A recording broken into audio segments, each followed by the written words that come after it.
ಮುನ್ನಡೆಸ್ತಾ ಇರುವಂತಹ ಶ್ರೀ ಸತೀಶ್ವರ ರಾಷ್ಟ್ರ ರಕ್ಷಣೆಯಲ್ಲಿ ಕರುನಾಡ ವೀರರು ಭಾಗ 1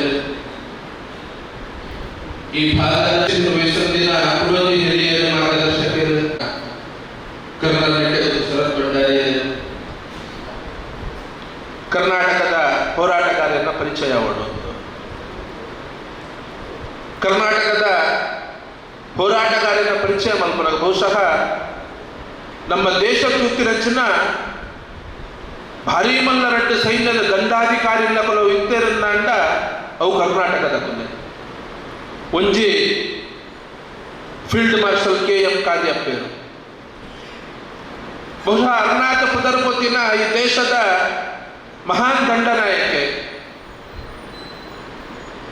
47ನೇ ಇಸವಿದ ಯುದ್ಧದ ಸಂದರ್ಭಡು ಭಾರಿ ಪ್ರಮುಖವಾದ ಜವಾಬ್ದಾರಿಯನ್ನು ವಹಿಸೊಂದು ದೇಶವನ್ನು ರಕ್ಷಣೆ ಮಲ್ಪನ ಭಾರಿ ಮಲ್ಲ ಬೇಲೆ ಮಲ್ತುಕೊಂಡ ಮಹಾನ್ ಯೋಧೆ ನೋಡೋದ ಮಹಾನ್ ಯೋಧೆ ನಮ್ಮ ಹೆಮ್ಮೆಲ್ಲ ಆ ಕಾರ್ಯಪೇರ್ಲ ಬರ್ಬೇರು ಜನರಲ್ ತಿಮ್ಮಯ್ಯರು 52ನೇ ಇಸವಿದ ಯುದ್ಧದ ಸಂದರ್ಭಡು ಬಹುಶಃ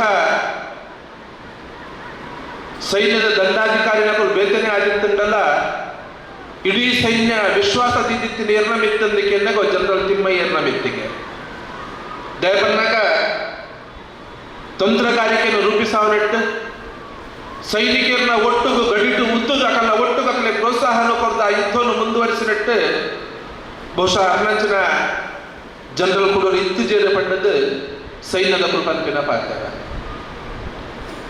ಶಾಂತಿ ಪಾಲನಾ ಪಡೆಯಟ್ಲ ವಿದೇಶೋಡು ಹೋದಲ ಭಾರಿ ಮಲ್ಲ ಸಾಧನೆ ಮಲ್ದಿರಚಿನ ವ್ಯಕ್ತಿ ಜನರಲ್ ತಿಮ್ಮಯ್ಯರು ಭಾರಿ ಒಂದು ಗೌರವವನ್ನು ಪಡೆಯುತ್ತಿದ್ದಾರೆ ಆರ್ಲ ಕರ್ನಾಟಕದಾರೆ ಅಂಡ 7 ಜನ ಕರ್ನಾಟಕದಕ್ಕೆ ಇರಿತ ದುಂಬದಕ್ಕೆ ಮಾತ್ರ ತಿನ್ನಿದಕ್ಕೆ ನೆಗೆತು ಗೊತ್ತೊಂದು ಬಹುಶಃ ಗೊತ್ತೊಂದು ಕರ್ನಾಟಕದಲ್ಲಿ ತಿಗುದಿನಿ ಪರಮವೀರ ಚಕ್ರ ಇಡೀ ದೇಶದ 23 ಜನ ತಿಗುದಿತ್ತಂಡ ಕರ್ನಾಟಕ ತಿಗುದಿನಿ ಕೇವಲ ಒಂದು ವ್ಯಕ್ತಿಗೆ ಮಾತ್ರ ಕಾರವಾರಡು ಪುಟ್ಟದು ಬುಲೆದಿನಂಚಿನ ರಾಮಾರ ಭೂಬರಾಣಿ 47ನೇ ಇಸವಿಡೆ ತಿಗುದಿನಂಚಿನ ಪರಮವೀರ ಚಕ್ರ ಆ ಪರಿಚಯ ಎಲ್ಲ ಆಗುತ್ತದೆ 47ನೇ ಇಸವಿ ಹಿಡಿದು 75ನೇ ಇಸವಿ ಪಟ್ಟ ಕರ್ನಾಟಕದ ಯೋಧರನ್ನ ಕ್ಲಿಯರ್ ಮಾಡಿರ್ತೇವೆ ಮಾತಿರ್ನಲ್ಲ 71ನೇ ಇಸವಿದ ಮಾತಿರ್ನಲ್ಲ ಪರಿಚಯ ಈ ಪುಸ್ತಕ ಆತಜಿ ಒಂದಾಟು ಬಾಕಿ ಉಂಟು. ಮಹಾವೀರ ಚಕ್ರ ನಿಗದಿನ ದುಂಬದ ಆನಿದ ಕರ್ನಾಟಕದ ಕುಂಬ್ಳದ ಅಪ್ಪು ಪಟ್ಟಣ್ಣ ಶೆಟ್ಟಿಯರುಪ್ಪು ವೀರಚಕ್ರ ನಿಗದಿನ ರಚನ ನಮ್ಮನೆ ಮುಲ್ಕಿದ ದಿನೇಶ್ ಚಂದ್ರ ಭಂಡಾರಿಯರುಪ್ಪು ಕುಡಂದಿ ಶೌರ್ಯಚಕ್ರ ಪಡೆದ ರಚನ ನೌಸೇನದ ನೌಕಾಸೇನದ ಜಾರ್ಜ್ ಮಾರ್ಟಿಸೇರ್ನೊಪ್ಪು ಮುಖಂಡನ ಪರಿಚಯ ಒಂಜಾಟ ದಕ್ಷಿಣ ಕನ್ನಡ ಜಿಲ್ಲೆದ ಕಲ್ಲ ಪರಿಚಯ ಇಟ್ಟು ಈ ಪುಸ್ತಕಗಳು ಬೆಂಗಳೂರು ಇವರ ರಾಷ್ಟ್ರ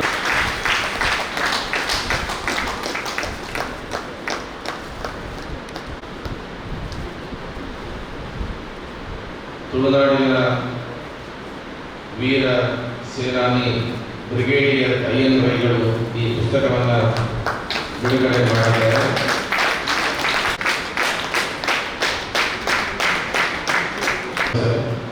Why does he give his life?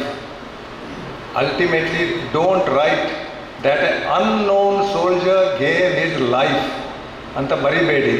ಅವ ಅನ್ನೋನ್ ಸೋಲ್ಜರ್ ಅಲ್ಲ, ಅವನ ತಂದೆ ತಾಯಂದಿರ ಅಕ್ಕರ ಮಗ, ಅವನ ತಂಗಿಯ ಪ್ರೀತಿಯ ಅಣ್ಣ, ಅವನ ಹೆಂಡತಿಯ ಕೇರ್ ಮಾಡುವ ಗಂಡ, ಅವನ ಮಕ್ಕಳೊಟ್ಟಿಗೆ ಆಟವಾಡುವ ಸಹಯೋಗಿ.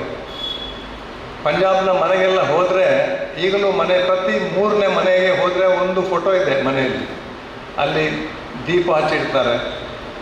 ತಂಗಿ ಪ್ರತಿ ವರ್ಷ ಅಲ್ಲಿ ರಾಖಿ ತಂದಿಡ್ತಾಳೆ. ಮುದಿ ಪ್ರಾಯದ ತಂದೆ ತಾಯಂದಿರು ದಿನಕ್ಕೆ 2 ಸಲ ಕೈ ಮುಗಿದು ಕಣ್ಣೀರು ಸುರಿಸ್ತಾರೆ. ಆ ಹೆಂಡತಿಗೆ ಮನೆಯಲ್ಲಿ ಗಂಡನ ಹೆಜ್ಜೆಯ ಸದ್ದುಯನ್ನು ಕೇಳಲಿಕ್ಕಿಲ್ಲ, ಯಂಗ್ ವಿಡು. ಆ ಮಕ್ಕಳಿಗೆ ಅಪ್ಪಿಗೆ ಏನಂತ ಅವರಿಗೆ ಭಾಗ್ಯದಲ್ಲಿಲ್ಲ.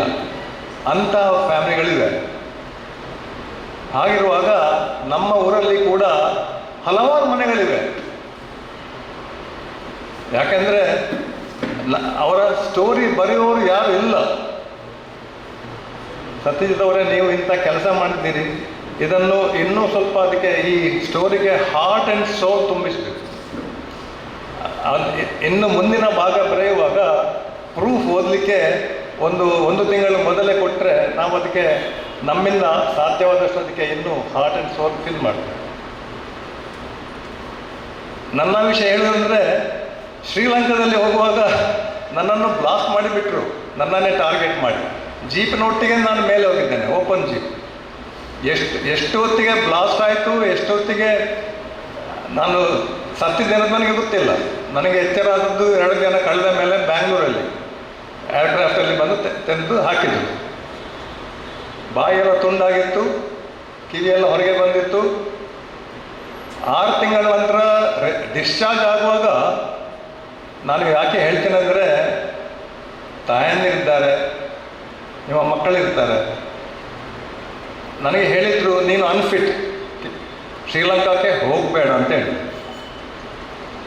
ಆದರೆ ನನ್ನ ಡಿಸ್ಚಾರ್ಜ್ ಪೇಪರನ್ನು ನನ್ನ ಕಿಸೆಯಲ್ಲಿ ಇಟ್ಟುಕೊಂಡು ನೇರವಾಗಿ ಏರ್ಪೋರ್ಟ್ಗೆ ಹೋದೆ, ಮೆಡ್ರಾಸಿಗೆ. ನನ್ನ ಮೂಮೆಂಟ್ ಆರ್ಡರ್ ಕೊಟ್ಟೆ, ಈ ರೆಸ್ಟ್ರಿಕ್ಷನನ್ನು ತೋರಿಸಲಿಲ್ಲ. ನನ್ನ ಹೆಂಡತಿಗೆ ಕೂಡ ಹೇಳಲಿಲ್ಲ ನಾನು ಹೋಗೋ ಅಗತ್ಯ ಇಲ್ಲ ಅಂತ. ಅವಳಿಗೆ ಇನ್ನೂ ಗೊತ್ತಿಲ್ಲ, ಅವಳಿಗೆ ಇಲ್ಲಿಲ್ಲ, ಅದಕ್ಕಾಗಿ ನಾನು ಈ ಕಥೆ ಹೇಳ್ತಾ ಇದ್ದೇನೆ. ಅವಳಿಗೆ ಹೇಳದೆ ನಾನು ಪುನಃ ಶ್ರೀಲಂಕಾಗೆ ಹೋದೆ. ಅಂದರೆ ಸೋಲ್ಜರ್ನ ಮನಸ್ಸಲ್ಲಿ ಒಂದು ವಿಧದ ನಶ ಅಂತ ಹೇಳ್ತಾರೆ. ಹುಡುಗರಿಗೆ ನಶ, ಡ್ರಗ್ ಕೊಂಡ ನಶ, ಸೋಲ್ಜರಿಗೆ ಒಂದು ನಶ, ಅದೊಂದು ಬೇರೆ ಥರದ ನಶ.